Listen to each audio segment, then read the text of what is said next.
coffee meet and greets, and I would love to hear from the district. So as a result, we're coming sort of like the last one we had was a little on Broadway, a little further east. We're doing the west of Broadway, and then we're going to move further down the district into Harlem, East Harlem. Just so you know, the new lines that were basically adopted last night. I think it was, what time was it? I was just telling them, like it was like. These guys were up in the middle of the night last night worrying about district lines. I was watching like the NBA playoffs from the West Coast. Everywhere side really changed what they need. Yeah, let's go over. Well, the district lines in the 13th, which was now still continues to be the 13th district, did not change that much. We had to pick up people because we lost 50,000 people. First of all, New York State lost one seat. By 89 census applications, because of 89 census applications, we lost one seat to Minnesota. However, the good news about all of that is that this district was number one in New York City, in maybe the whole state, in terms of census return. So we worked really hard in pushing people to return the census forms. For example, one of the things that we did was to connect with the pediatricians in the area. Why? Because many families, when they filled out the census form, left out the kids. So they would put two people, you know, the husband, wife and husband, partner, etc. But they wouldn't put the kids. So we said, let's contact the pediatricians and let's get them involved in the census count, and let's have them fill out the application as parents wait in the waiting area, right? And so we even had a slogan, everybody but the cat, right? And so we had really, for the second time in a row, because in the previous census, we were also number one. So in 2010 and in 2020, our community, and you figure that, you know, we're an immigrant community. Immigrants sometimes are afraid to fill out the census form. Guess what? They weren't. So, you know, we did a good job, and I want to thank you for that, right? So we lost a seat, and so we had to pick up more people. And then the district itself lost 50,000 people. So we had to grow. And so we grew by going south. The southern border of the district was previous to this 100 LaSalle and 120th Street. And now the southern border is 114th Street. And even in the west side by Amsterdam and Central Park, it goes down to 100th Street. I used to represent those neighborhoods when I was a state senator, so I'm familiar with the issues there. And now I have all of Columbia University. I only had the north campus, you know, which is the medical campus with 168th Street, with the medical school, the dental school, the nursing school, the School of Public Health, the biotech center, the athletic complex at Baker Field, which, by the way, provides to Columbia more than 50% of its revenue. You would think that it would be the downtown campus. No, up here provides more revenue to Columbia than even the main campus. But now, and I also have Manhattanville, but now I have the entire campus, right? Because it goes all the way down to 40th Street. I have Coronet's Pizza, if any of you know that. Very important. I'm sure the kids do, because I take my grandson and it's like a half a pie, right? Okay, so that's that. The Senate district, Robert Jackson district, didn't really change a lot. And now it starts on 155th Street. It used to start all the way downtown. They used to call it the Spaghetti District because in the southern part it had like the spaghetti running around. Now it starts on 155th Street, goes all the way up, almost like to Van Cortlandt Park, and then it goes west to the Bronx, or rather east. So, you know, I'll share with you on my page the new lines of the district. The Assembly District also changes a little bit. The 71st Assembly District, which is now represented by Al Taylor, goes up from Dyckman, so like on the west side of Broadway, it goes up on Seaman Avenue, the west side of Seaman Avenue. The east side of Seaman Avenue is in the 72nd, and it goes all the way up to about, I guess it's Isham Street or something like that. But it's just like a long, thin strip. But you'll get familiar with it. With the exception of the Senate District, the other two districts didn't really change that much. And so, you know, I hope you get familiar with that, because that means a lot. Who's representing you, which constituent office. Sometimes, oh, Carmen is here. So I say, what's Carmen? So, and Mark. Mark will probably tell you the district line is really good because he represents all of Manhattan. And he knows my district because he used to live right there. And of course, when he got elected to the 7th district, he had to move out of there to back. Now he's back. And so that matters, because if you have, for example, an immigration issue, you shouldn't go to Mark's office or Carmen's office. You should go to my office on 181st Street, because that's a federal issue, right? On the other hand, if you have like a rent stabilization issue, you should go to Carmen's issue, right? And if you have any complaint whatsoever, you go to Mark. And when you have something to say about those, you go to me. And so this is a special neighborhood for me, because my kids grew up here.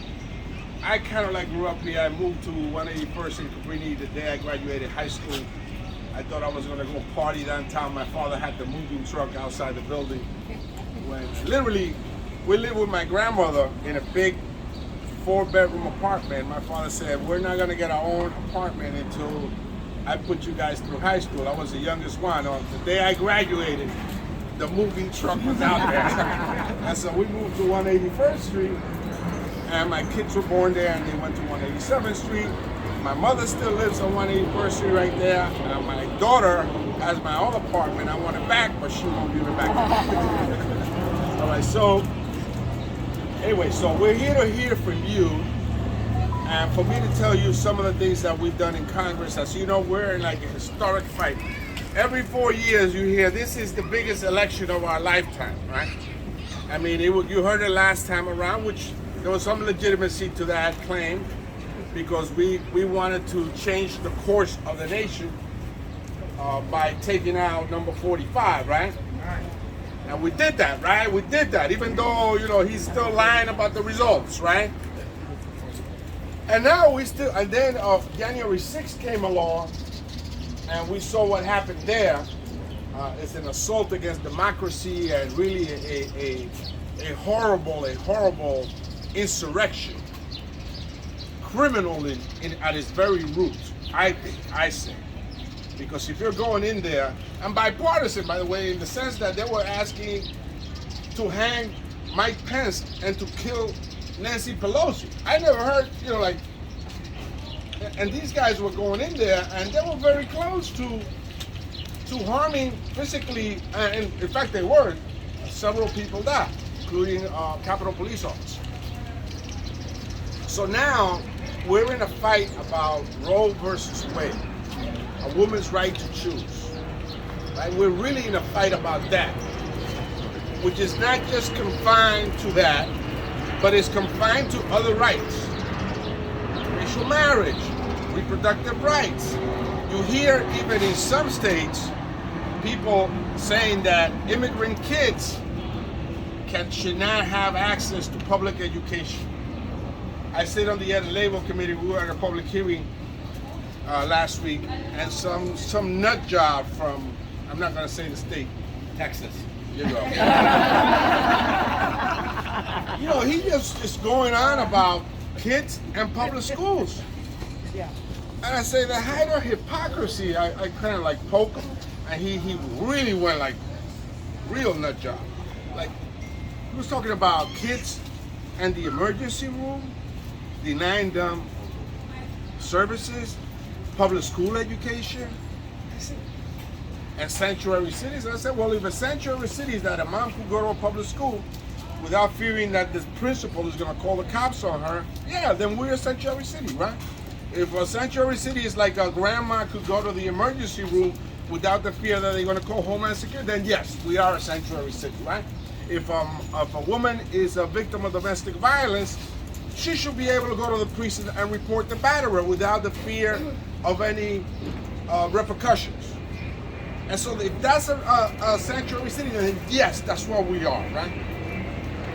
On another rail track, we are very much invested in transportation and infrastructure, which means that we're getting the Second Avenue subway, which is a big deal because people seem to think that you can't build a subway anymore in New York City. It's a $7 billion project in the East Harlem area, which is a transportation desert where over % of the folks there take public transportation, and now they have to walk to the Lexington Avenue line, which is the most overcrowded line perhaps in the world. And I think that by the end of the year, we're going to cut the ribbon on that project. And President Biden just put $400 million in the budget to kickstart that project. And that's a regional project. It's not an East Harlem project. It's a regional one because it connects to Metro North. And Metro North goes as far up as Connecticut. It goes to Rockland, Westchester, a bunch of other counties. And also, in addition to that, it can connect to LaGuardia via bus, and in the future, it can connect to water transportation both on the Hudson and on the Harlem River. I think the future of transportation in the city is water transportation. And so, you know, we just can't continue to crowd everybody up. We got to sort of like open up, and the only way we can do that is water transportation. By the way, I also support congestion pricing. I think it's important. If you drive your BMW or whatever it is that you have, your downtown, and you spend every day $40 on your parking garage, and you gas up, and it's like $80. Yeah, you can up $8. What's wrong with that? That's a luxury. That's not a commodity. That's not a necessity. It's a luxury. So this neighborhood has over 75% of the people, I think it's 79, take public transportation, and we got to improve the public transportation system. So public transportation, we're also working on the waterfront. We're going to have a tour of the waterfront by boat and by walking, by legs. We'll announce it so we can see all the waterfront on the west side, on the east side, and in the Bronx part. And we can determine what are the infrastructure needs of those areas. As well as we have an interactive map in my website that you can yourself put in a transportation infrastructure issue. For example, if you get flooding in that corner, I don't think you flood in that corner, but if you did, and this is sort of like a pretty safe area because it's one of the highest points in Manhattan. But if you flooded in that area, if you had a sewage problem there, or you had an elevator problem, and I know also here in the MTA, you can just put that project in the map, and we will be able to then follow up on what's the status of that request. So you can go to our website, you'll see the map there. I think there's over 200 proposals already there, right? Okay, I think they're telling me to stop. Oh, Mark has to go. Board president, we must accommodate the board president. Oh, he's our guest speaker. All right, so I don't want to go on this other projects with Build Back Better, what's in there, the CARES Act, what's in there, what we did with Debbie. Debbie did a lot of work on the local businesses. I think we have $2.2 billion invested in local businesses through the EIDL program with the Small Business Administration and the PPP. Was it 2.19, right? Yep. You rounded up to 2.2. Right? I was good in math at one time. It's trigonometry guy. And, by the way, that doesn't exist anymore, right? Trigonometry? No. It's finite math that's the one that discourages from moving forward. But anyway, so let's introduce our good friend, and I want to thank Buunni. But I want you guys to drink coffee because they're here to do business too. We must encourage our community to come to local businesses. Well, Mark Levine, as you know, is our borough president. He's been a long-time friend and someone that I know that has this community at the very deepest chamber of his heart. And I know he doesn't like me to say this, but you know, during the pandemic, they called him like the local Dr. Fauci. You know, let me say one joke, and then you know, I had like this online discussion about the pandemic, and I had Dr. Fauci and Carl Anthony Towns. Carl Anthony Towns is like a 7'3" Dominican basketball player. I didn't know there was Dominican basketball. I know baseball, but this guy, unfortunately, Carl Anthony Towns lost 8 members of his family to the pandemic, including his mom and his uncle. So they agreed to have a conversation and talk about the pandemic. And so we had before the meeting, we had a funny discussion. And I told Carl Anthony Towns, you know, Dr. Fauci claims he plays basketball for Regis High School, right? But he's 5'4". And Dr. Fauci tells me, no, I'm not, I'm 5'7". I said, okay, you can have the 3 inches. But anyway, Mark Levine. Thank you. For the record, I am taller than Dr. Fauci. I just want that. Hey neighbors, good morning. Good morning. I am your neighbor again. I rolled out of bed from right there. Thank you for making this convenient. There's no place I'd rather start my morning than here on Pinehurst Avenue in front of Buunni. Thank you, Serena, and Elias is probably uptown. They have just built this amazing community institution. We are so grateful for you. We support you. And I'm so grateful for our Congress member and our Assembly member. Thank you so much, Reverend Taylor. And you're still brand new and always amazing Council member, Carmen de la Rosa.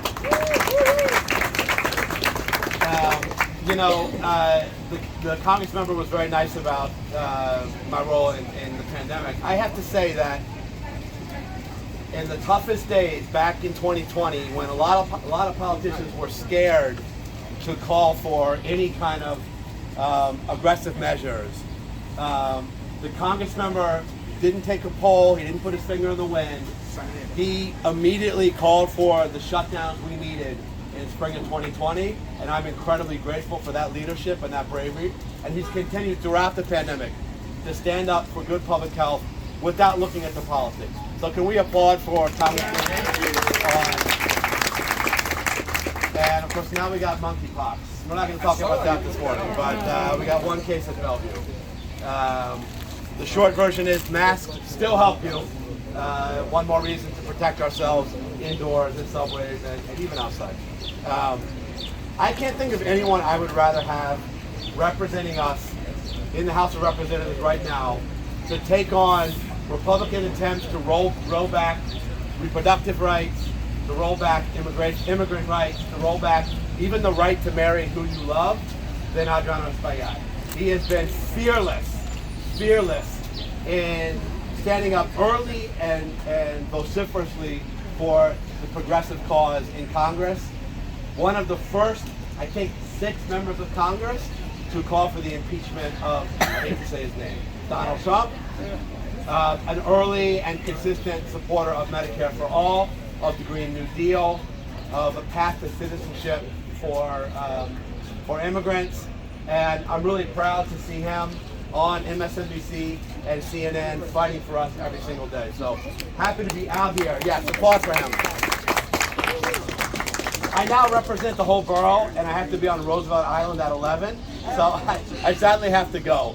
But what a great symbol of your support for public health. You're giving out free tests and masks and hand sanitizer. You got one? Good. So thank you, Congressmember, for your leadership, for your partnership. And, you know, he's kicking off, I think, a month of breakfast. And this is the first one, so second one. You're messing up my point. Amongst his first 2 breakfasts are right here on Pinehurst Avenue. So thank you very much. Thanks so much. Sorry you had